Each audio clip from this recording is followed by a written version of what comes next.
Батыс елдері Ресейге қарсы жойқын санкция салғалы, бұның Қазақстанға әсері туралы біраз адам ойланған шығар. Осы тұста тіпті кейбіреуі ақшасына да алаңдай бастағандай. Қазір әңгіме барлығымыз қолданатын Каспий банк туралы болмақ. WhatsApp'та Каспий кезет әлемдегі жағдайға байланысты жұмысын тоқтатқаны туралы хабарлама тарады. Кейбір аудиоларда клиенттері тіпті несие ала алмайтын айтылған. Аудиодан үзінді тыңдайық. Рабига, добрый день. С праздниками вас, с наступающими праздниками. Рабига, информация закрытая. Если вдруг вы работаете с Каспием, вот сейчас буквально мне позвонили, предупредили, и есть у вас наличка на Каспии, предупредите супруга.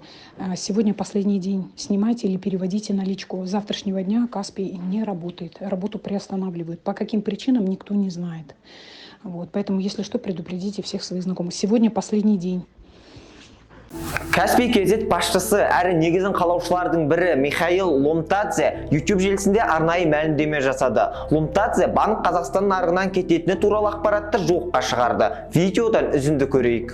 Сүйікті клиенттеріміз, соңғы күндері Каспий туралы жалған ақпарат таратылып жүр. Бізге бұл жөнінде өтініштер келіп түсе бастады. Кезекті ақылға сыймайтын қауесетке бірден өзім тоқталып өткім келеді. Біріншіден, Каспийдің банкроттығы жөнінде таралып жүрген хабарламаларға қатысты. Бұл нағыз сандырақ. Қазіргі уақытта банк қосымшасында несие алуға немесе бөліп төлеуге өтініш беру функциясы қолжетімді. Бұдан бөлек, холдингтің ресми сайтында және әлеуметтік желісінде несие берудің тоқтатылғаны жайлы ақпарат жоқ. Біздің сіздерге айтатын кеңесіміз, осындай кезде тек ресми хабарламаны күтіңіздер, немесе редакциямыздың желі парақшаларына жіберіңіздер. Шындыққа әркімнің ақ бар таласы.